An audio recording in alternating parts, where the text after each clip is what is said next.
Hey guys, yeah, I just wanted to come on here and talk about some things newsworthy that have been happening over the past 24 hours here in the state of California as well as nationwide.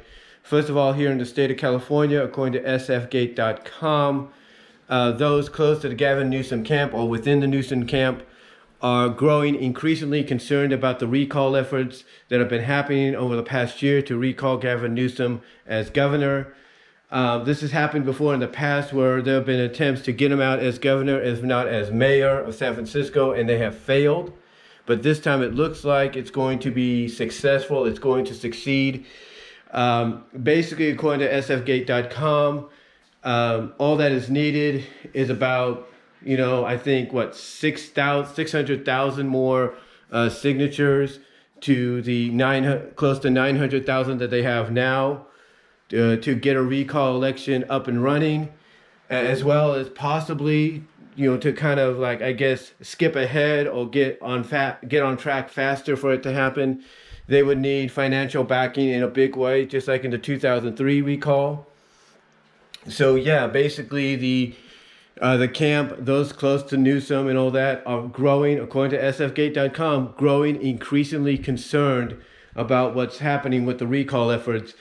And the reason people want him recalled, more so now than before, is because of his mishandling of the whole virus and pandemic situation here in California. A lot of people feel Newsom is, abusing his power. His mishandling the situation. He's not making the right decisions. He's being shown as a hypocrite by saying one thing and then going against it later on, being caught, doing something that he said you shouldn't do. So it's a whole bunch of, negative, reactions that people have towards him and the decisions he's made, where basically they feel he needs to go. And a lot of people also reminding people that, hey, this is the guy who was once mayor of San Francisco and caused San Francisco to plummet, if you know what I mean. So yeah, basically they want him out of office. They feel he's not doing the right job. And all they need now is one or two things, if not a combination of both. That is the 1,500,000 signatures, which is, I think, 600,000 more to go or close to that they need as well. Or they need a big financial backing to make it happen, if not a combination of both simultaneously, to really get it up and running before we know it. And according to sfgate.com as well, the mayor of San Diego has made it clear that he's going to run against Gavin in 2022. But if the recall does become successful for the recall election process, that basically that run he plans to do against Newsom will be jump started, I should say, into 2021. So yeah, Gavin Newsom, finally, I guess, from a big newsworthy headline that everybody does read around here in California, locally as well as statewide. It seems that his team, people within his camp very close to him, are growing concerned, increasingly extremely concerned about the recall efforts. And basically they feel and believe that, if this goal is not reached, which it looks like it will be, but if it's not reached by March 17th, that this could be the closest attempt at a recall of Newsom that's ever been done, and could probably, if the goal is reached by March 17th, probably the most successful. They always say third or fourth or fifth time's a charm. Well, I guess if this is the fifth time, then yeah, fifth time is indeed a charm.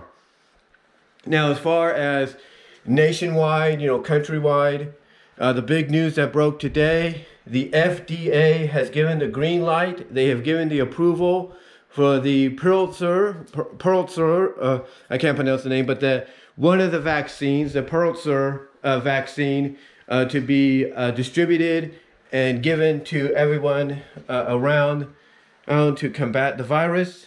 And a lot of people that I've shared the news with on social media, like Facebook's Patterson Neighborhood Watch and Newman Community Circle and all that, are happy about this. They are pleased about this because now we can get the quicker this vaccine is distributed, the quicker we can get back to normal, or the sooner we can get back to normal and not have to worry about this and put this whole pandemic of 2020 in, in the rearview mirror and move forward. So yeah, the FDA has approved of it. They have made it official. It will be distributed. I don't know about the CDC. I think the CDC has done the same thing. They've approved of it. I'm not really sure yet, but right now the FDA has, and that's good news. And so the next step is, how soon is it going to be distributed to everyone? Trump wants to make sure it gets distributed to Americans first. He plans, if not already has, signed that as an executive order. And Mike Pence, the vice president, about a week ago, said that within a week and a half or something like that, we should be getting that vaccine distributed. So it looks like that's exactly what's happening. And hopefully, by the time we get into spring of next year, spring, early summer of next year, we should be, looking in the rearview mirror and waving completely bye-bye to the pandemic of this year. But that's really all the news I wanted to share, guys, statewide and nationwide. Let me know what you all think down below. Comment if you like, and I'm out.